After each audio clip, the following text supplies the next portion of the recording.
General discussion करेंगे। तो syllabus जो है वो सबको पता चल गया होगा फर्स्ट टर्म का। इस बार जो आपका 12th का एग्जाम है, as you know it would be conducted in 2 term, term 1 and term 2। पहला जो टर्म है वो आपका नवंबर दिसंबर में होगा और दूसरा टर्म जो है वो मार्च अप्रैल में होगा। The term 1 and term 2 syllabus are different. Clear? Term 1 का सिलेबस जो है वो आज मुझे एक स्टूडेंट ने पिक भेजी थी। The term 1 syllabus is first chapter that is solid state, second one is solution and colligative property. इसके बाद बेटा आपका 2 चैप्टर फिजिकल के हैं, पहला और दूसरा सॉलिड और सॉल्यूशन जो हमने अच्छे से किया है। और इसके बाद 3 चैप्टर ऑर्गेनिक केमिस्ट्री के हैं। पहला चैप्टर ऑर्गेनिक का हेलो एल्केन हेलो एरिन, दूसरा चैप्टर एल्कोहल फिनोल और ईथर, और तीसरा चैप्टर जो ऑर्गेनिक का आएगा वो है बेटा बायोमोलिक्यूल। क्लियर? और सिर्फ एक चैप्टर इनऑर्गेनिक का है, दैट इज सी ब्लॉक। वो 1 ही 5 के बराबर है, बट हम उसको क्लास में अच्छे से करेंगे तो कोई ऐसा दिक्कत नहीं आएगी, क्लास रेगुलर ले। तो ये 6 चैप्टर जो हैं ये आपके टर्म 1 में आएंगे। Solution, solid, haloalkane haloarene, next is alcohol phenol ether, biomolecule, और लास्ट वन इनऑर्गेनिक का that is C block. Clear? तो इनमें से अभी तक हमने चैप्टर फर्स्ट और चैप्टर 2 दैट इज सॉलिड और सॉल्यूशन ये 2 कवर किए। क्लियर? तो इस वीक में बेटा, इस वीक आपका जीओसी वाला पार्ट ऑलमोस्ट कवर हो जाएगा।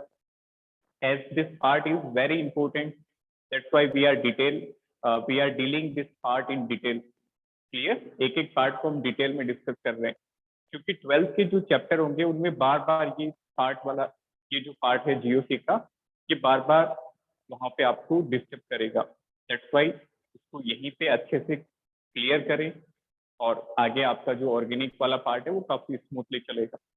तो इस वीक में हम जनरल ऑर्गेनिक केमिस्ट्री ऑलमोस्ट पूरा कर देंगे। Clear? And then after from next week we are going to start organic chemistry of class 12, जिसका पहला चैप्टर होगा haloalkane and haloarene. अच्छा, वन मोर थिंग कि आपका जो सिलेबस वाला पार्ट है प्रोबेबली नवंबर एंडिंग या फिर दिसंबर स्टार्टिंग में पूरा हो जाएगा। Getting my point? हालांकि हमने कुछ वो टॉपिक भी डिस्कस कर लिए जो टर्म 2 में पूछे जाएंगे, but we are not preparing for the board only. Clear? Keep in mind, आपको नीट और जो नॉन मेडिकल के बच्चे हैं उनको जेई मेन पे भी फोकस करना है। बोर्ड वाला पार्ट बेटा जो क्लास नोट्स है, these are more than sufficient. Getting my point? More than sufficient, sufficient ही नहीं है, सफिशिएंट से ज्यादा है। तो बोर्ड पे आपको अलग से कोई एफर्ट डालने की रिक्वायरमेंट नहीं है। बस बोर्ड के लिए आप एनसीईआरटी साथ साथ पढ़ते जाओ, और एनसीईआरटी के टेक्स्ट बुक के जो क्वेश्चन है वो एक एक आप करके रखो। Clear? That is more than sufficient for board. जैसा जेई मेन की बात करें तो बेटा उसके भी 4 अटेम्प्ट होते हैं। तो आपको याद होगा जनवरी में पहला अटेम्प्ट लगा था इसी बार, दूसरा फरवरी में। क्लियर? और तीसरा अभी लग रहा है और चौथा अगस्त में लगेगा। क्लियर? तो यही मानते चलना है कि जनवरी से पहले पहले आपका सिलेबस जो है वो मेरी तरफ से भी पूरा हो और आपकी तरफ से भी पूरा हो। आपकी तरफ से पूरा होने का मतलब एक बार आप उसको अच्छे से रिवाइज कर सकें और सारे चैप्टर्स के मॉड्यूल जो हैं वो आपके पास सोल्व हो। Getting my point? तो बोर्ड का ज्यादा आप लोड नहीं लें। बोर्ड के लिए बस एक चीज आप पैरेलल करते जाओ। ये मैं हर चैप्टर के बाद कहता हूँ कि एनसीईआरटी का चैप्टर खोलते ही एनसीईआरटी के चैप्टर की रीडिंग लगाओ। कोई ऐसी लाइन जो है आपको समझ नहीं आई मान लो, तो इसका स्क्रीनशॉट लेके सेंड करो, आई विल एक्सप्लेन दैट। ऐसा काफी बच्चे करते भी है, that is very good thing. तो एनसीईआरटी के लिए हमें बहुत ज्यादा एफर्ट नहीं लगाना है, क्लास नोट पे रिलाई करें, and additional to that just solve the NCERT. Clear? So we were discussing resonance phenomena हम डिस्कस कर रहे थे। रेजोनेंस के लिए आपको याद होगा बेटा कॉन्जुगेशन जो है that is the only condition. 5 तरह के कॉन्जुगेशन मैंने आपको बताए थे। यदि वो किसी मॉलिक्यूल में प्रेजेंट है तो रेजोनेंस होगा, अदरवाइज नहीं होगा। Then we discuss mesomeric effect. बेटा मेसोमेरिक इफेक्ट की आज थोड़ी प्रैक्टिस करेंगे। देखिए मेसोमेरिक इफेक्ट में हमने, if we talk about mesomeric effect, इसके टाइप्स हमने देखे थे। दो तरह का मेसोमेरिक इफेक्ट होता है, एक होता है प्लस एम और दूसरा होता है माइनस एम। उसका ऑर्डर मैंने लास्ट क्लास में बता दिया था। इसकी आज और प्रैक्टिस करते हैं कि कैसे पता चलेगा कि कोई ग्रुप जो है वो प्लस एम लगा रहा है या फिर माइनस एम। क्लियर? देखो प्लस का मतलब होता है ऐड करना, जैसे हमने आई इफेक्ट समझा था, बिल्कुल वैसा ही एम इफेक्ट है। प्लस का मतलब ऐड करना और माइनस का मतलब इलेक्ट्रॉन को घटाना, एक होता है माइनस एम। याद रखना बेटा, इलेक्ट्रॉन देने वाले ग्रुप जो अपने इलेक्ट्रॉन कार्बन को देंगे, जैसे इस एग्जांपल को देखो, पहले इनको समझो और फिर हम प्रैक्टिस करते हैं।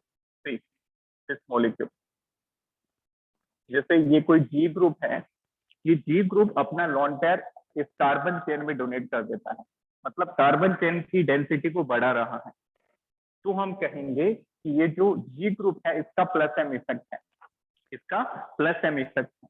ठीक है, इसका मतलब देने वाले ग्रुप को हम क्या कहते हैं, plus M effect is due to electron releasing और electron donating group, electron releasing और इलेक्ट्रॉन डोनेटिंग ग्रुप। फाइन। इसी तरह से देखो माइनस एम का मतलब होगा यदि कोई ग्रुप कार्बन चेन से इलेक्ट्रॉन ले लेता है, ध्यान से समझना दिस वन। जैसे ये जी ग्रुप जो है वो कार्बन चेन के इलेक्ट्रॉन अपनी तरफ ले रहा है ऐसे, तो हम इसको क्या कहेंगे, this is electron withdrawing group और इलेक्ट्रॉन अट्रैक्टिंग ग्रुप। और यदि ये अट्रैक्ट करता है तो हम कहेंगे इस ग्रुप का कार्बन चेन पे माइनस एम इफेक्ट है। Clear? That is due to electron attracting और electron withdrawing group, electron attracting और इलेक्ट्रॉन विड्रॉइंग ग्रुप। ठीक है, अब प्लस एम माइनस एम का ऑर्डर मैंने लास्ट क्लास में बताया था, आई होप सभी ने कंप्लीट कर लिया होगा। देखिए क्वेश्चन किस तरह का आएगा, आइडेंटिफाई, सबसे बेसिक क्वेश्चन है, identify the effects of group on phenyl ring या फिर ऑन बेंजीन रिंग। बेटा इसमें वो सारे कंपाउंड ले रहा हूँ जो 12th में बार बार हर चैप्टर में आएंगे। क्लियर? तो इसमें वही मैं कंपाउंड लेते चल रहा हूँ। देखो सबसे पहले चैप्टर में आपको मिलेगा फ्लोरोबेंजीन। इसमें ये जो फ्लोरीन लगा है, ध्यान से समझना, ये बेंजीन रिंग है, फ्लोरीन के पास 3 लोन पेयर है। ठीक है, फर्स्ट वन। दूसरा आपको बताना है, दूसरे चैप्टर में आएगा बेटा फिनोल। फिनोल पे होता है OH ग्रुप, OH में ऑक्सीजन पे 2 लोन पेयर होते हैं ऐसे। थर्ड स्ट्रक्चर, नाम भी साथ साथ लिखते जाए, फिर हम इन ग्रुप के इफेक्ट आइडेंटिफाई करेंगे। इसको कहते हैं बेटा chlorobenzene, this is chlorobenzene, this is phenol. Next आपके पास है ये स्ट्रक्चर, बेंजीन रिंग पे OCH भी लगा हो, OCH3, ऑक्सीजन पे 2 लोन पेयर और CH3 इससे जुड़ा है, इसको कहते हैं एनिसोल। क्लियर? यहाँ पे आपको रेजोनेंस की रियल एप्लीकेशन मिलेगी कि देख के हम कैसे आइडेंटिफाई कर सकते हैं कि जो ग्रुप लगा है उसका कौन सा इफेक्ट होता है। नेक्स्ट स्ट्रक्चर आएगा बेटा आपके पास चैप्टर नंबर 3 12th क्लास में, आपको मिलेगा बेंजल डिहाइड, CHO का मतलब होता है एल्डिहाइड, और बेंजीन पे जब लग जाएगा तो इसको कह देंगे बेंजल डिहाइड। फिफ्थ स्ट्रक्चर इसी चैप्टर के अंदर कार्बोनिल कंपाउंड में आपको एक और मिलेगा 12th क्लास में, दैट इज COCH3, इसको कहते हैं एसिटोफिनॉन। इसके बाद नेक्स्ट चैप्टर में कार्बोक्सिलिक एसिड में आपको ये स्ट्रक्चर मिलेगा, दिस वन, इसको कहते हैं बेटा benzoic acid. Fine. And next इसी स्ट्रक्चर में आपको मिलेगा बेंजामाइड, दिस वन, बेंजीन पे अमाइड, दिस इज बेंजामाइड। और लास्ट स्ट्रक्चर लिखो, दैट इज बेंजोनाइट्राइल, बेंजीन रिंग पे यदि CN ग्रुप लगा हो तो इसको कहते हैं बेंजोनाइट्राइल। ये सारे आपको 12th क्लास में हर एक चैप्टर में मिलेंगे। ठीक है, आपको बताना है ये जो ग्रुप लगे हैं इनका इफेक्ट कौन सा है। Clear? First group, can you tell me what is the effect of chlorine over this phenyl ring? Chlorine जो है वो +M लगाएगा या -M? It is donating its electron towards phenyl ring. ये अपने इलेक्ट्रॉन जो है एग्जैक्टली +M इफेक्ट, ये क्लोरीन जो है अपने लोन पेयर बेंजीन रिंग में इंसर्ट करेगा। It will donate its electron to benzene ring, so exactly it is going to exert the +M effect over benzene ring. Clear? Next, phenol, इसके structure बना सकते हो, हमने प्रैक्टिस की है। Next structure क्या बनेगा अगला वाला, ध्यान से देखो। ये 2 double bond as it is, यहाँ पे नेगेटिव, Cl ने एक लोन पेयर दिया है तो Cl पे प्लस, 3 में से एक लोन पेयर गया तो अभी भी 2 लोन पेयर है, ये बन गया। अगला फिनोल में देखो, +M effect is correct. Again lone pair sigma double bond, exactly it is going to exert +M, very good, अभी done। चलिए +M इफेक्ट, ठीक है। इसके बाद नेक्स्ट वन OCH3, OCH3 का इफेक्ट बताओ। अब थोड़ा सा आइडिया होने लग गया होगा, इस OCH3 में भी ऑक्सीजन के पास लोन पेयर है, तो एक लोन पेयर डालेगा बेंजीन रिंग में और बेंजीन रिंग की डेंसिटी बढ़ा देगा, तो it is going to exert +M effect, very good Divya, Momina, very good, बहुत बढ़िया। नेक्स्ट, ये स्ट्रक्चर इंपॉर्टेंट है, बताओ बेंजल डिहाइड में ये जो CH है ये कौन सा इफेक्ट लगा रहा है? Exactly -M effect. ये पता चलेगा इसके स्ट्रक्चर से, इसका स्ट्रक्चर बनाओ बेटा। CHO इस तरह से होता है, C डबल बॉन्ड OH, ये स्ट्रक्चर होता है बेंजल डिहाइड का, याद रखना। CHO एल्डिहाइड ग्रुप का स्ट्रक्चर याद होगा सभी को, C डबल बॉन्ड OH, इस तरह से। अब यहाँ पे देखो ध्यान से, कौन सा कॉन्जुगेशन है? पाई सिग्मा पाई, पाई सिग्मा पाई। अब ये पाई इधर भी आ सकता है, ये पाई इधर भी आ सकता है, बट हम पाई इलेक्ट्रॉन को किस तरफ शिफ्ट करेंगे? हाई इलेक्ट्रोनेगेटिविटी की तरफ। कार्बन से ज्यादा इलेक्ट्रोनेगेटिविटी बेटा ऑक्सीजन की होती है, तो ये जो पाई इलेक्ट्रॉन डेंसिटी है ये ऑक्सीजन की तरफ जाएगी। इसका मतलब इस बार ये ग्रुप बेंजीन रिंग पे प्लस चार्ज लाता है। Getting my point? That's why it is decreasing its electron density, hence in benzaldehyde CHO is exerting -M effect over this phenyl. Next acetophenone, acetophenone में क्या होगा? फिर से स्ट्रक्चर बनाओ, C double bond O CH3, exactly again -M। ये phenyl ring के electron oxygen की तरफ जाएंगे, इलेक्ट्रॉन डेंसिटी को कम करेंगे, इसका मतलब -M इफेक्ट। बेंजोइक एसिड के अंदर फिर से इसका स्ट्रक्चर एक्सप्लेन करो, देखो C double bond O OH, इस तरह से, एग्जैक्टली अगेन -M। कैसे पता चला? पाई सिग्मा पाई है, हाईली इलेक्ट्रोनेगेटिव की तरफ जाएगा तो ऑक्सीजन की तरफ जाएगा, इसका मतलब COH ग्रुप का -M इफेक्ट है। इसी तरह से देखो अमाइड का स्ट्रक्चर CONH2, यहाँ पे बेटा एक्चुअली 2 तरह के इफेक्ट लग रहे हैं, बट बेंजीन रिंग के रेस्पेक्ट में बात करें तो बेंजीन रिंग के रेस्पेक्ट में -M है। ध्यान से देखो, पाई सिग्मा पाई, पाई सिग्मा पाई डीएक्टिवेटिंग ग्रुप, -M इफेक्ट। अब देखो साइड में ये जो NH2 है, क्या आप बता सकते हो इसका कौन सा इफेक्ट होगा CO पे? इसका कौन सा इफेक्ट होगा NH2 का इस CO ग्रुप पे? इसका +M इफेक्ट होगा। Getting my point? तो एक ही जगह आपको अलग अलग इफेक्ट देखने को मिल सकते हैं। ये आई जो है, ये लोन पेयर जो है, ये इस कार्बोनिल की तरफ चले जाएंगे, तो कार्बोनिल पे इस NH2 का कौन सा इफेक्ट है? +M। बट इस CO पे, बेंजीन रिंग पे कौन सा इफेक्ट है CO का? -M, क्योंकि जब ये शिफ्ट होगा तो ये कार्बन चेन की डेंसिटी को डिग्रेड कर देगा। लास्ट वाला बताओ, CN का स्ट्रक्चर देखो बेटा, नाइट्रोजन के साथ ये 3 बॉन्ड बनाता है।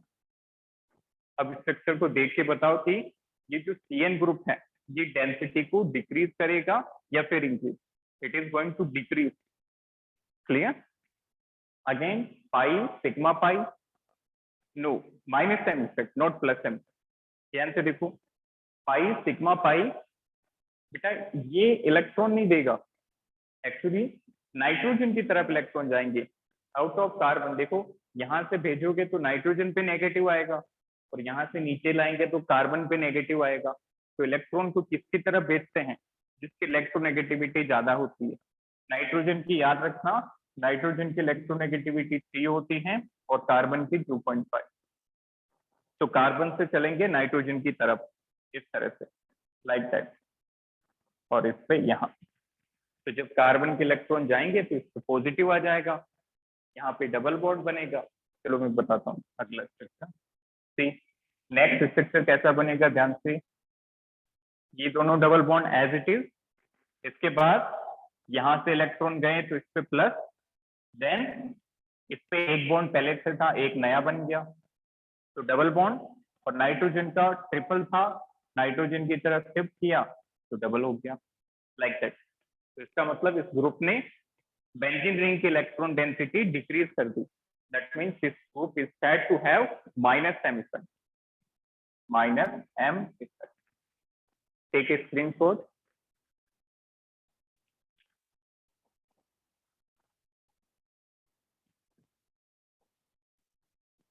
तो एक बार प्रैक्टिस करेंगे तो बेटा ये क्लियर हो जाएगा, आप एम इफेक्ट को अच्छे से पढ़ें। अच्छा, वन मोर थिंग ध्यान से समझना, एक नहीं, बेंजामाइट पे बेटा आपको दोनों मेंशन नहीं करने होंगे। एक्चुअली किस रेफरेंस में पूछा गया है, आपको पूछा जाए कि इस NH2 का कौन सा इफेक्ट है तो हम बोलेंगे प्लस एम। आपको पूछा जाए कि इस अमाइड ग्रुप का बेंजीन पे कौन सा इफेक्ट है, इसमें तो ये डिस्टर्ब नहीं कर रहा, इसमें सिर्फ ये CO कार्बन चेन की डेंसिटी को डिक्रीज कर रहा है। इसका मतलब ओवरऑल बोले तो बेंजीन रिंग पे माइनस एम इफेक्ट है। That's it, got it. Overall बोले तो बेंजीन रिंग पे माइनस एम है, क्योंकि बेंजीन से तो CO अटैच है ना, NH2 का तो कोई रोल नहीं है यहाँ पे, isn't it? The CO group is attached to benzene ring, no role of NH2। चलिए next topic, write down stability of resonating structure, most important topic of GOC। Stability of resonating structure. अब मान लो आपको बहुत सारे resonating structure दिया जाए और आपको पूछे कि कौन सा सबसे ज्यादा स्टेबल है, बेटा ये कॉम्पिटिटिव एग्जाम का फेवरेट क्वेश्चन है। और फर्दर ये आपको जब 12th में अलग अलग रिएक्शंस पढ़ेंगे तो आपको स्टेबिलिटी काफी मदद करेगी प्रोडक्ट को डिसाइड करने में, कौन सा प्रोडक्ट मेजर बनेगा, कौन सा प्रोडक्ट माइनर बनेगा, like that. So put the heading stability of resonating.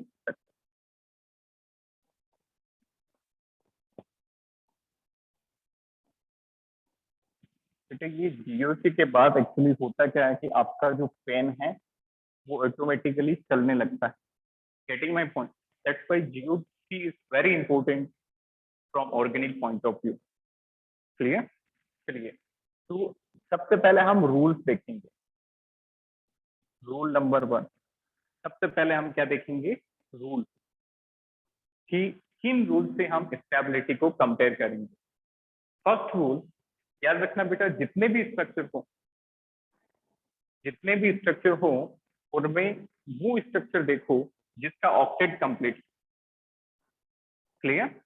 जिस स्ट्रक्चर में सभी एटम का ऑक्टेट पूरा होगा वो स्ट्रक्चर मोस्ट स्टेबल होगा। Got it? तो first of all you have to check the octet completion.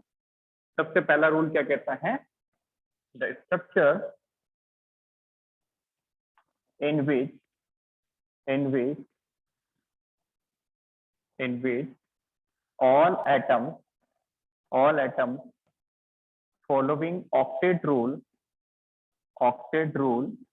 is most stable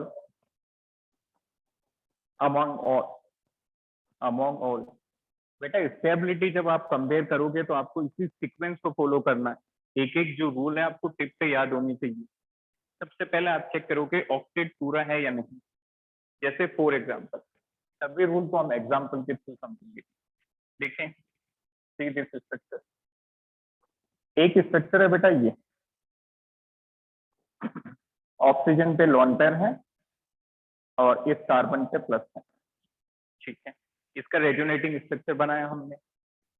सिर्फ एक ही पॉसिबिलिटी है, लोन पेयर सिग्मा पॉजिटिव, तो इसके लोन पेयर शिफ्ट कर दिए। तो ध्यान से देखना अगला स्ट्रक्चर क्या बना, कार्बन को प्लस चला जाएगा क्योंकि कार्बन को इलेक्ट्रॉन मिल चुके हैं। बेटा ऑक्सीजन ने अपने इलेक्ट्रॉन दिए, इसलिए ऑक्सीजन का एक लोन पेयर चला गया, एक बच्चा है तो ऑक्सीजन पे प्लस आ गया। बताओ कौन ज्यादा स्टेबल है इनमें से, according to rule number 1। Very simple question, याद रखना जब भी केमिस्ट्री में कार्बन पे प्लस आए, first one no, second one is correct. देखें, जब भी ऑर्गेनिक केमिस्ट्री में कार्बन पे प्लस आए तो उसका मतलब इनकम्प्लीट ऑक्टेट है। Getting my point? जब भी, इसको लिख लो, whenever whenever carbon hold positive charge, जब भी कार्बन पे पॉजिटिव आएगा उसका ऑक्टेट इनकम्प्लीट होगा, ऑक्टेट इनकम्प्लीट। इसमें देखने की जरूरत ही नहीं रहनी चाहिए, ठीक है। इसमें देखो कार्बन पे प्लस है, आप चेक भी कर सकते हो वैसे। देखें, एक बॉन्ड कार्बन के साथ, एक कार्बन के साथ, एक प्लस और एक हाइड्रोजन। बताओ कितने इलेक्ट्रॉन है इसके पास, how many electron this carbon have? Very simple, 3 bond की वजह से कितने इलेक्ट्रॉन होते हैं? 6 electron, this is 6 electron. 6 electron का मतलब ऑक्टेट इनकम्प्लीट है। बट ऑक्सीजन का तो पूरा है, देखो 2 2 4 2 6 2 8, 2 बॉन्ड की वजह से 4 इलेक्ट्रॉन और 2 लोन पेयर की वजह से 4। इसका मतलब इसमें एक एटम ऐसा है जिसका ऑक्टेट पूरा नहीं है। इस पे आते हैं, क्या ऑक्सीजन का ऑक्टेट पूरा है? यस। कैसे पता चला? ऑक्सीजन 3 बॉन्ड बना रहा है, 3 बॉन्ड की वजह से 6 इलेक्ट्रॉन, एक लोन पेयर, 6 और 2 8, इसका मतलब ऑक्सीजन का पूरा। अच्छा, कार्बन का भी पूरा है, सारे कार्बन ने 4 बॉन्ड बनाए हैं, क्लियर। ऑक्सीजन का भी पूरा, कार्बन का भी पूरा, इसका मतलब all atom have complete octet, all atom have complete octet. इसका मतलब इसमें एक का इनकम्प्लीट है। तो वो स्ट्रक्चर देखो जिसमें सभी का ऑक्टेट पूरा है, ये वाला ज्यादा स्टेबल होगा, this is more stable. Clear? Complete octet है इसलिए ये मोर स्टेबल है। चलिए आगे बढ़े रूल नंबर 2 पे। रूल नंबर 2, बेटा इसमें किसी को doubt? Any doubt in this rule? ये क्लियर हुआ? बस ये वाला याद रखो कि कार्बन पे जब प्लस आएगा तो कार्बन पे जब प्लस आएगा तो वहां पे उस कार्बन का ऑक्टेट इनकम्प्लीट होगा, क्लियर। कार्बन पे प्लस आया तो कार्बन का पूरा है, अब बाकी एटम्स का चेक करो, फाइन। Next, rule number 2। अब देखो, मान लो आपके पास 2 स्ट्रक्चर आ जाए, आपके पास 2 स्ट्रक्चर आ जाए जिनमें ऑक्टेट सभी का पूरा, उसमें क्या करेंगे? if two structures have complete octet, यदि 2 का स्ट्रक्चर का ऑक्टेट पूरा हो तो इसमें क्या करते हैं? Chargeless structure is more stable then charge structure, chargeless structure is more stable then charge structure. मतलब जो न्यूट्रल है, चार्जलेस का मतलब क्या हुआ? न्यूट्रल। तो जो न्यूट्रल है बेटा वो चार्ज से ज्यादा स्टेबल होगा। कब लगाएंगे ये रूल? जब सभी का ऑक्टेट पूरा हो। जैसे फॉर एग्जांपल इस स्ट्रक्चर को देखते हैं ध्यान से, R C double bond O O H,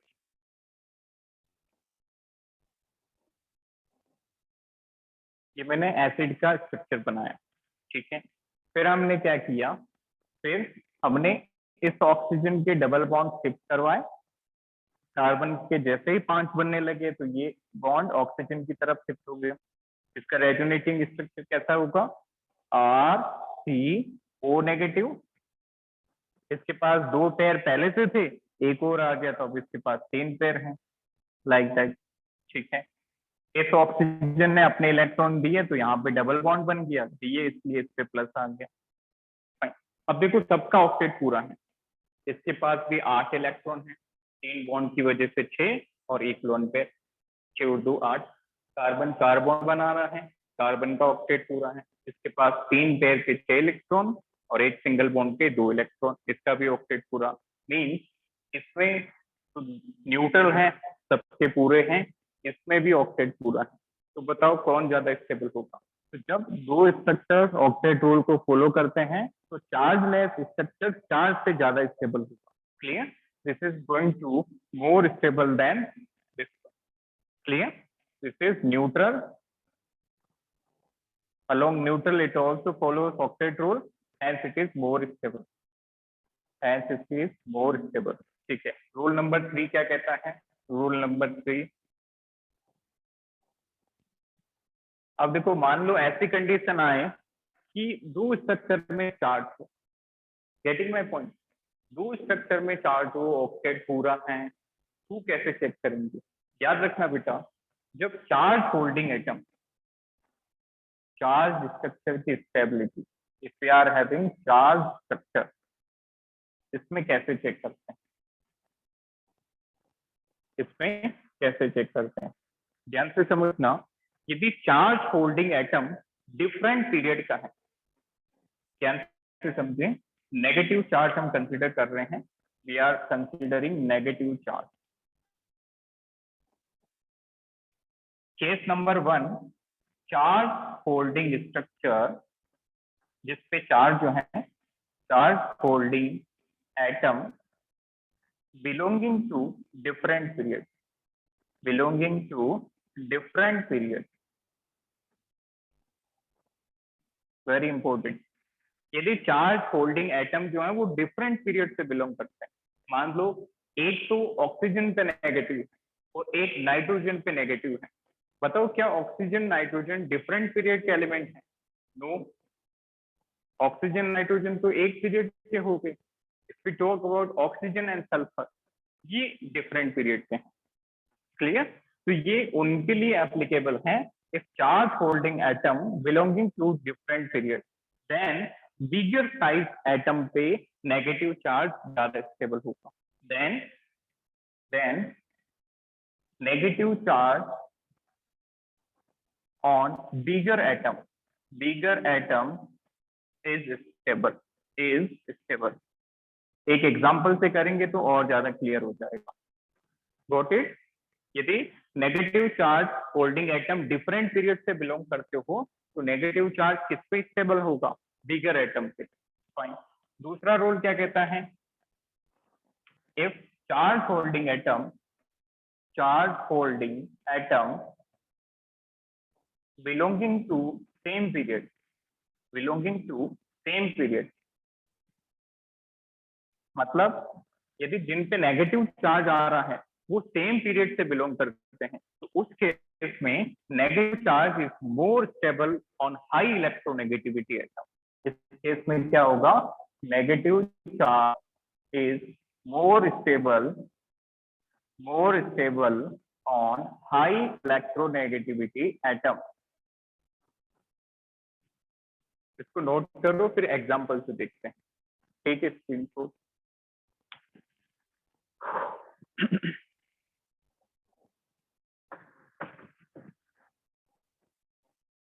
बेटा क्लासेस के नोट्स आप अच्छे से बनाते रहो और नोट्स रेगुलरली आप पढ़ते हो। ऐसा नहीं है कि IUPAC से नेमिंग पढ़ लिया तो उसको आप पढ़ के साइड में रख दोगे, बेटा उसको कंटिन्यूअस रिवीजन करो, क्योंकि आपको ये सारी चीजें 12th के बाद तक लेके जानी है। 11th को भी मत छोड़ो, 11th के भी जो टॉपिक हैं उनको आप रेगुलरली रिवाइज करो।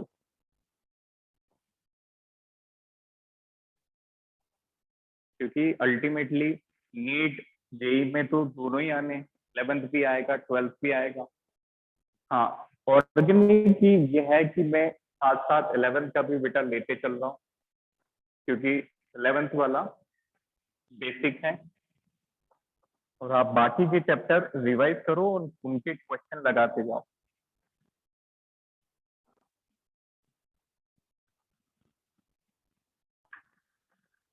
अपनी जो तैयारी है ये मान के चलना है कि कोरोना बीच में नहीं आएगा। मीन काफी बार क्या है, स्टूडेंट के मेंटेलिटी जो है वो थोड़ी चेंज हो जाती है। एग्जैक्टली बेटा, आपके क्वेश्चन इसके बाद, इस टॉपिक के बाद मैं डिस्कस करूंगा। हाँ, ये कोरोना टाइम में स्टूडेंट की जो मेंटेलिटी है ये थोड़ी सी चेंज होती रहती है। जैसे पहली layer I, board exam cancel हो गए, तो थोड़ी बच्चों में खुशी की लहर दौड़ती है। फिर लगता है कि नीट भी कैंसिल हो जाएगा। अच्छा, फिर थोड़ा थोड़ा हालत संभलने लगती है, पता चलता है कि नीट आ गया 2 महीने बाद। अच्छा, जो जेई के बच्चे हैं उनको तो उतना भी टाइम नहीं मिलता, 20 दिन में डेट आई और एग्जाम हो गए। तो अपनी जो तैयारी है उसको नॉन कोरोना कंडीशन लेते हुए करनी है। क्लियर? हाँ, काफी बार किस्मत चमक जाती है। जैसे अभी आपको बताऊं, डे बिफोर यस्टरडे, परसों राजस्थान बोर्ड का रिजल्ट आया।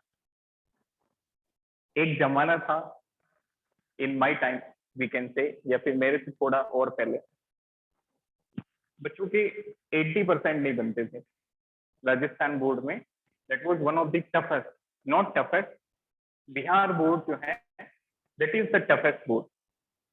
Clear? Bihar is the toughest board. इसके बाद राजस्थान में भी अच्छा नंबर लगता था टफनेस में, मार्किंग में। क्लियर?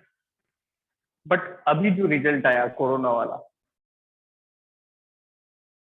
हाँ, राजस्थान बोर्ड में नहीं आते हैं बेटा। ये बिल्कुल एक धारणा थी आज से 10 साल पहले और 7-8 साल पहले। बट दैट रिजल्ट जो परसों डिक्लेयर हुआ है इस कोरोना टाइम का, मीन्स जितने रिजल्ट मेरे नॉन में हैं 10-12 स्टूडेंट रिलेटिव के, और काफी जो मेरे स्टूडेंट भी रहे हैं पहले के, सबकी जो टॉपर की बात करूं तो टॉपर है 96.2 मेरे नॉन में। और जितने की रिजल्ट मैंने देखे 80 से नीचे किसी का नहीं है। क्लियर? 10 से 12 स्टूडेंट के रिजल्ट देखे थे, एक भी बच्चे के 80 से नीचे नहीं है। क्लियर? इवन एक थोड़ा सा जोक टाइप भी चलने लगा मीम बन के, एक बच्चे के 101% थे। Can you imagine? एक बच्चे के 101% थे 100 में से, मतलब 100 का पेपर है तो 101 नंबर। ओके, जेके बोर्ड में भी, हाँ बेटा, जेके बोर्ड का मैंने पिछले साल का भी रिकॉर्ड देखा है, पेपर का लेवल देखा है, तो थोड़ा ठीक ठाक रहता है। But if I talk about my time, 2013 में मेरा 12th हुआ था। आई गोट 85%। क्लियर?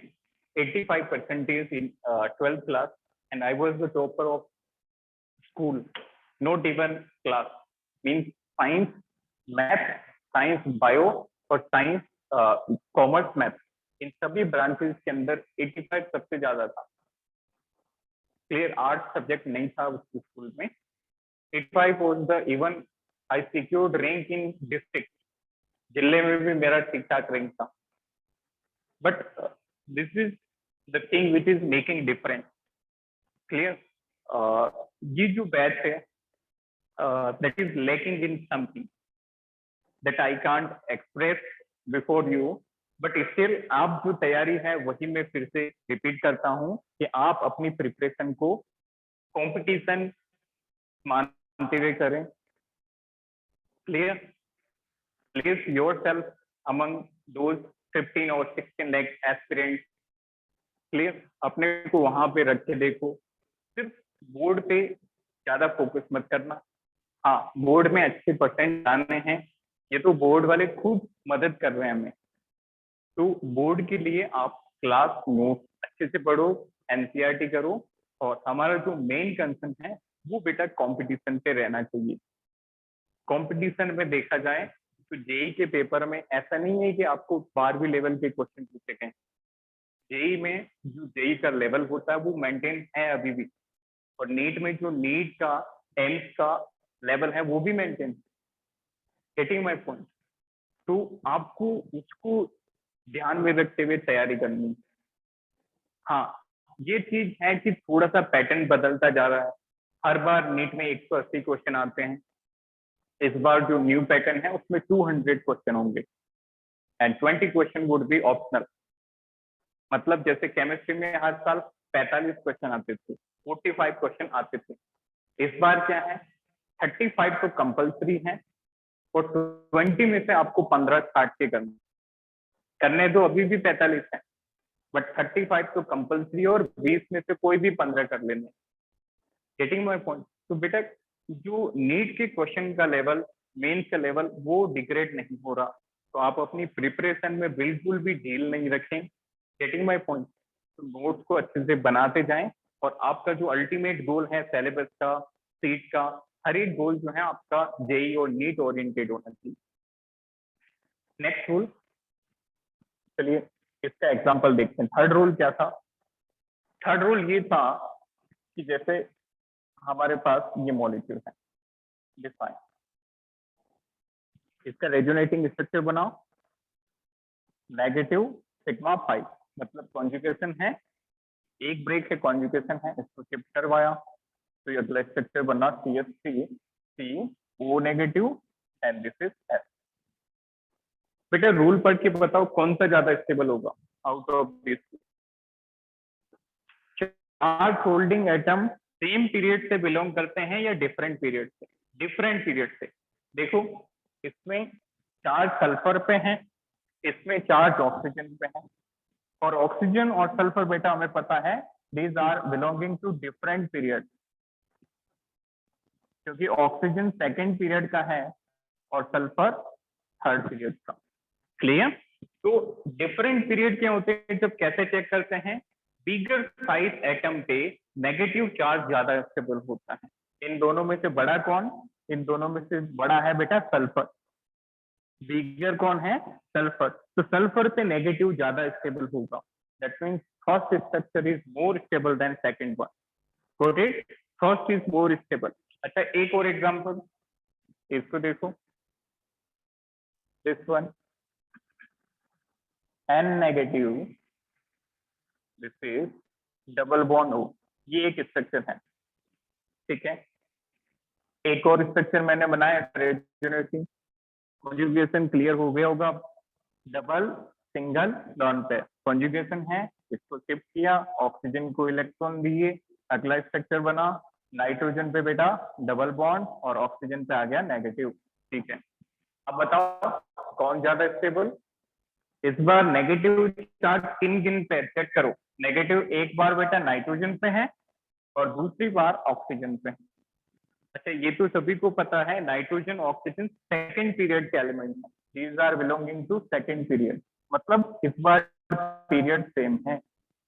जब पीरियड सेम हो तो हाई इलेक्ट्रोनेगेटिव पे नेगेटिव ज्यादा स्टेबल होगा। अब out of oxygen and nitrogen electronegativity देखो, नाइट्रोजन की होती है बेटा 3, ऑक्सीजन की होती है 3.5, तो बताओ कौन ज्यादा स्टेबल? ऑक्सीजन। यदि सेम पीरियड से बिलोंग करते हैं तो हाई इलेक्ट्रोनेगेटिविटी एटम पे नेगेटिव होना चाहिए। Getting my point? अच्छा जैसे जिसको मिठाई भाती है उसको मिठाई मिल जाए तो ज्यादा फिजिबल कंडीशन नहीं, तो ऑक्सीजन ज्यादा इलेक्ट्रोनेगेटिव है, इसको इलेक्ट्रॉन पसंद है, तो इसको नेगेटिव मिल जाए तो ऑब्वियसली ये ज्यादा कंफर्टेबल होगा, second is more stable. Okay, तो ये याद रखना है चार्ट में डिफरेंट पीरियड के हैं तो साइज सेपरेटिंग फैक्टर होगा, सेम पीरियड के हैं तो इलेक्ट्रोनेगेटिविटी सेपरेटिंग फैक्टर होगा। ओके, नेक्स्ट रूल देखो, that was rule number 3 example. Fourth rule कहता है कॉन्जुगेटेड मॉलिक्यूल और ion is always more stable then non conjugated. conjugated molecule or ion is always no more stable than non conjugated, मतलब जिसमें resonance होगा वो stable होगा और जिसमें रेजोनेंस नहीं है वो स्टेबल नहीं होगा, क्योंकि रेजोनेंस स्टेबलाइजिंग फिनोमिना है, रेजोनेंस की वजह से स्टेबिलिटी बढ़ती है। तो देखो जैसे ये है, बताओ कौन ज्यादा स्टेबल होगा। अब सारे रूल फेल हो गए, ऑटोमेटिक हमें इसी रूल से चेक करना पड़ेगा। वीडियो कॉल हो रही है, wait for 1 second, wait for 1 second, let me read your doubt.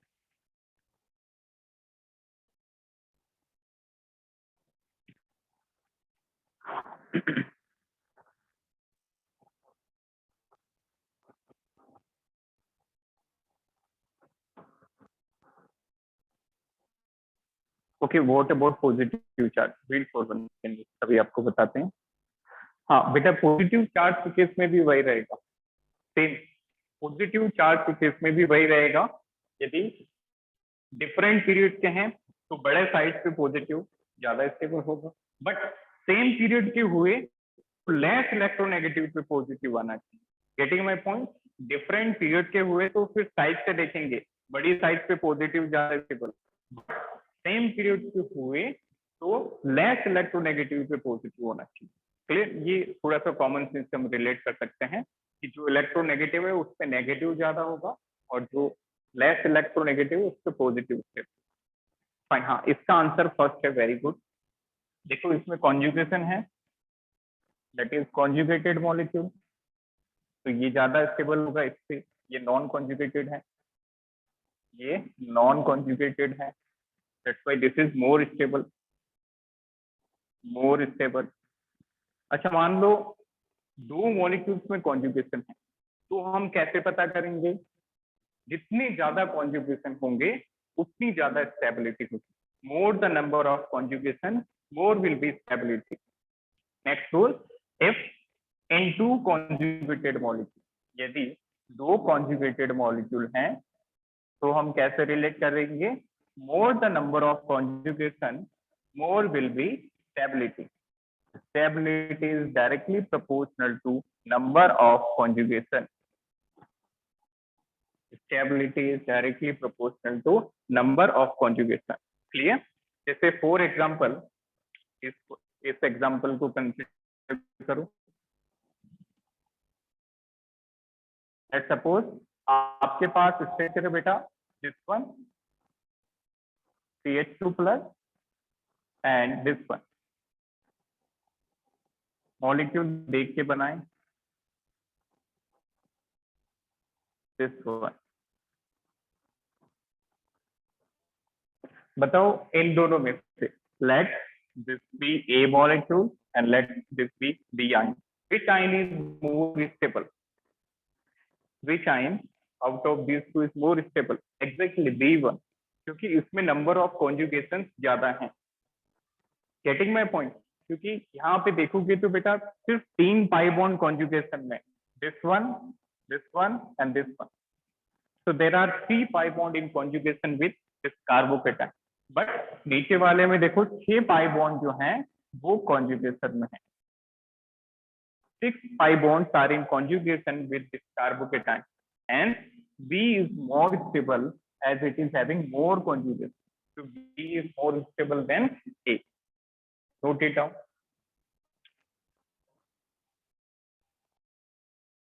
note it down. Next rule,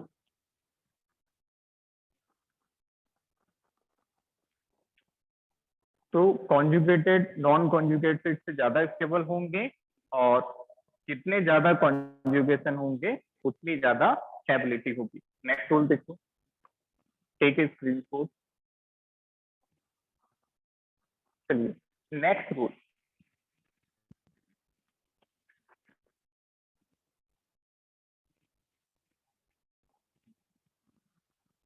मान लो आपके पास ऐसे स्ट्रक्चर आ जाए,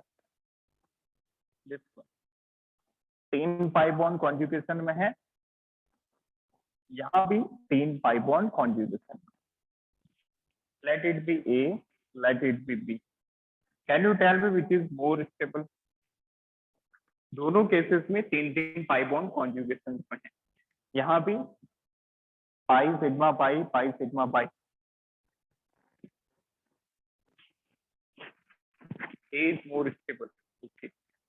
बेटा थोड़ा सा नेटवर्क इश्यू है, इस कारण जो है वो प्रॉब्लम आ रही है, तो wait for some time, I think जब नेटवर्क स्टेबल होगा it could be sorted out. Exactly, first वाला ज्यादा स्टेबल है। इसका रीजन समझना, पहला वाला जो मॉलिक्यूल है बेटा इसमें लीनियर कॉन्जुगेशन, लीनियर का मतलब एक लाइन में ऐसे, like linear conjugation. But second वाले में क्रॉस कॉन्जुगेशन है, दो कॉन्जुगेशन क्रॉस हो रहे हैं ऐसे, इस तरफ ये तरफ ये तरफ। तो याद रखना हमेशा लीनियर कॉन्जुगेशन क्रॉस कॉन्जुगेशन से ज्यादा स्टेबल होता है। Linear conjugation is more stable, linear conjugation is more stable than cross conjugation. Linear conjugation is more stable than cross conjugation. Fine. Last rule, इसके बाद भी बेटा काफी रूल आएंगे, तो वो जो हम टॉपिक वाइज पढ़ेंगे तभी क्लियर होंगे। तो here you have to write one more rule. याद रखना बेटा, लाइक चार्ज बताओ, एक जैसे चार्ज जो है वो पास पे रहने चाहिए कि दूर दूर? Like charge should be place close to each other और फार अवे? एग्जैक्टली दूर होने चाहिए। Like charge should be place away. Clear? Next, unlike charge, जो ऑपोजिट चार्ज है, if we talk about unlike charge, they would be place near, पास पास होने चाहिए, they would be placed near। जैसे फिनोल के रेजोनेटिंग स्ट्रक्चर बनाओ, फिर स्टेबिलिटी कंपेयर करते हैं। देखो फिनोल के स्ट्रक्चर है बेटा दिस वन, ये न्यूट्रल वाला है, इसका मैंने पहला स्ट्रक्चर बनाया, ऑक्सीजन की लोन पेयर बेंजीन में डाली।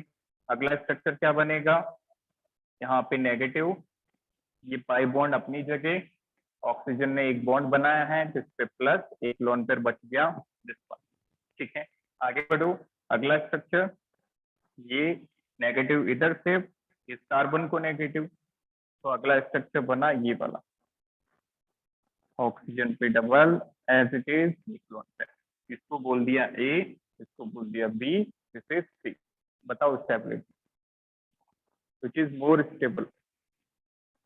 What is the order of stability? Very simple question बेटा, ये दोनों चार्ज हैं और ये चार्जलेस है, तो ए वाला तो सबसे ज्यादा स्टेबल होगा, नो डाउट, ए वाला सबसे ज्यादा स्टेबल होगा।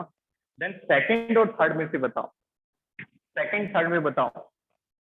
सेकंड थर्ड देखेंगे चार्ज वाले रूल से, एबीसी, वेरी गुड अविना, बहुत बढ़िया। सेकंड वाला देखेंगे चार्ज से, अनलाइक चार्ज मतलब opposite charge should be place near, opposite charge should be place near, नजदीक होने चाहिए। देखो इस केस में ऑपोजिट चार्ज 3 एटम्स की दूरी पे है, नंबर दे दो इसको, 1 दे दो, 2 दे दो, 3, 1 2 3 नजदीक है। बट यहाँ पे देखें तो एट ऑपोजिट चार्ज काफी दूर जा चुके हैं, बट हम चाहते हैं कि ऑपोजिट चार्ज जितने नजदीक होंगे उतना ज्यादा स्टेबल होगा। तो इस केस में ऑपोजिट चार्ज नजदीक है तो बी ज्यादा स्टेबल है। Clear? This is order of stability, this is order of stability. So is there any doubt in this? Any doubt? ये क्लियर हुआ बेटा? तीनों में से सबसे पहले तो हमने न्यूट्रल को प्रायोरिटी दी थी, न्यूट्रल को तो सबसे आगे दे दिया। उसके बाद इन दोनों को कैसे कंपेयर किया?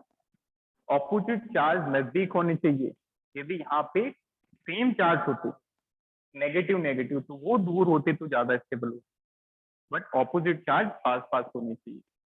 Clear? So that was all about the stability of resonating structure. तो एक स्टूडेंट के डाउट है, I am going to clear, आप भी इसको लिखें, दैट इज इंपॉर्टेंट। देखो डाउट क्या है, naming of cyclic ether, naming of cyclic ether. बेटा ये टॉपिक आप क्लास में इंक्लूड कर लें। Clear? Include this topic in naming, naming में जगह है तो वहां पे लिख दो, अदरवाइज किसी ऊपर वाले सेक्शन में लिख दो। देखो साइक्लिक ईथर का मतलब ध्यान से समझना बेटा, ईथर होता है ROR, ROR को क्या कहते हैं? ईथर। यदि कोई रिंग में मिल जाए तो क्या कह देंगे? Cyclic ether.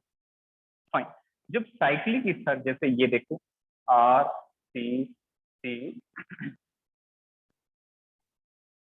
This is RH देखो ये हो गया साइक्लिक ईथर, ये क्या हो गया, this is cyclic ether, clear, this is cyclic ether. देखो ये जो ROR वाला बॉन्ड है ये रिंग में चला गया, ऑक्सीजन रिंग का पार्ट बन गया, इसलिए इसको कहते हैं साइक्लिक ईथर। इसका नेमिंग के लिए एक स्पेशल प्रीफिक्स काम में लिया जाता है, that is known as epoxy, got it, that is known as epoxy.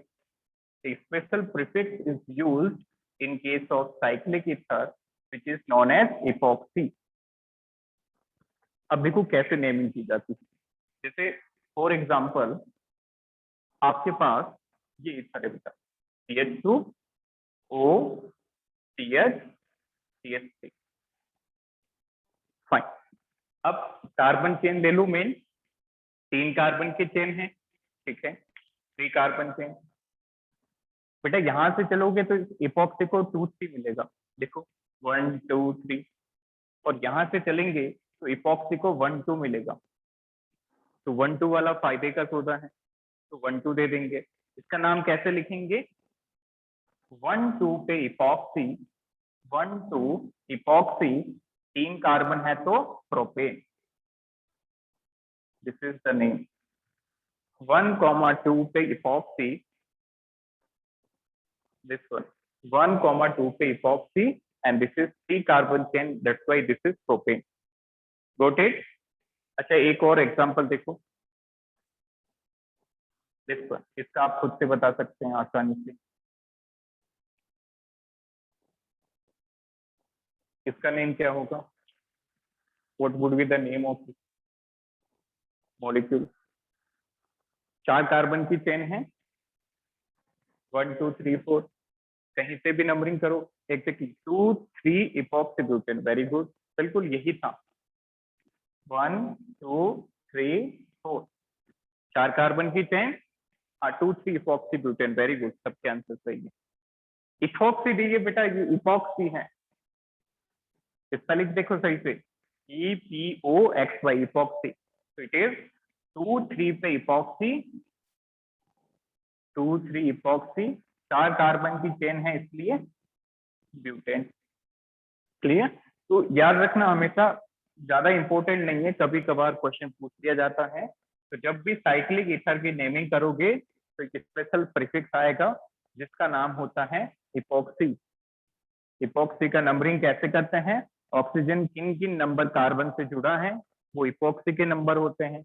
यहाँ पे ऑक्सीजन 1 2 से लिंक बना रहा है तो 1 2 पे इपॉक्सी, यहाँ पे ऑक्सीजन 2 3 पे लिंक बना रहा है तो 2 3 पे इपॉक्सी, लाइक दैट। इसको नोट करो।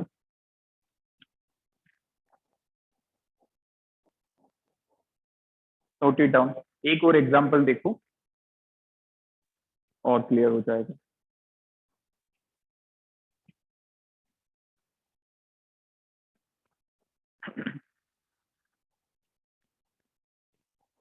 चलिए इसका आंसर बताओ सभी। This one, CH3 CH CH3 O CH2, बताओ क्या नाम होगा इसका, ध्यान से समझना बेटा। कार्बन चेन तो 3 ही कार्बन की बनेगी, 1 2 3 1 2 3, मतलब ये वाला मिथाइल कार्बन चेन में नहीं आएगा। यदि इसको लेंगे तो लीनियर चेन नहीं मिलेगी, ब्रेक हो जाएगी चेन। चेन क्या होनी चाहिए, स्ट्रेट चेन, लीनियर होनी चाहिए, कंटिन्यूअस, फाइन। ध्यान से देखिए, यहां से चलेंगे तो 1 2 3, इस मिथाइल को तो 2 मिला बट इपॉक्सी को 2 3 मिला। देखो मिथाइल को तो 2 मिला बट इपॉक्सी को क्या मिला, 2 3। यहां से चलो दूसरा कंडीशन, 1 2 3, यहाँ पे भी मिथाइल को 2 मिल रहा है बट इपॉक्सी को कम मिल रहा है, देखो 1 2, इजंट इट। तो कौन सा लेंगे, कम वाला, एग्जैक्टली 1 2 इपॉक्सी। ये थोड़ा सा मिस्टेक हो गया बेटा, जो बेसिक रूल है उनको नहीं भूलना है। आप इपॉक्सी को पहले क्यों रख रहे हो, अल्फाबेटिकल ऑर्डर फॉलो। तो मिथाइल का M पहले आता है कि इपॉक्सी का E, मिथाइल का, हाँ सही है, ठीक है, ओके, इपॉक्सी का E पहले आता है। I got it has some other function too, चलिए ठीक है, इपॉक्सी का ई पहले आता है तो 1 2 पे इपॉक्सी, अल्फाबेटिकल ऑर्डर में लें इस ई को, 2 पे मिथाइल, 2 पे मिथाइल, 3 कार्बन की चेन है तो बन गया ये प्रोपेन।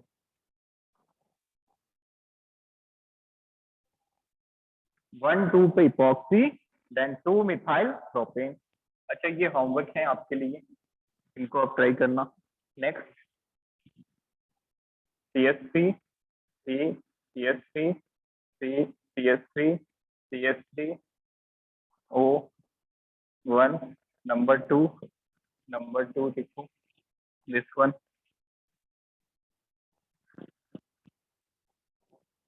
नेक्स्ट स्ट्रक्चर है कुछ,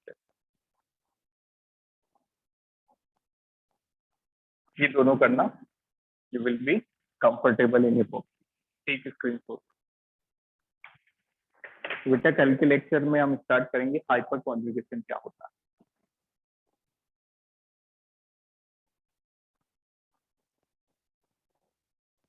ठीक है, स्क्रीन शॉट। ये दोनों अच्छे एग्जांपल है, ये करके फिर आप अपने मॉड्यूल वाले करेंगे तो बन जाएंगे सर। बस यही याद रखना कि इपॉक्सी की नंबरिंग कैसे करते हैं। इपॉक्सी का ई जो है ये अल्फाबेटिकल ऑर्डर में काउंट किया जाता है। चलिए, thank you, have a nice day.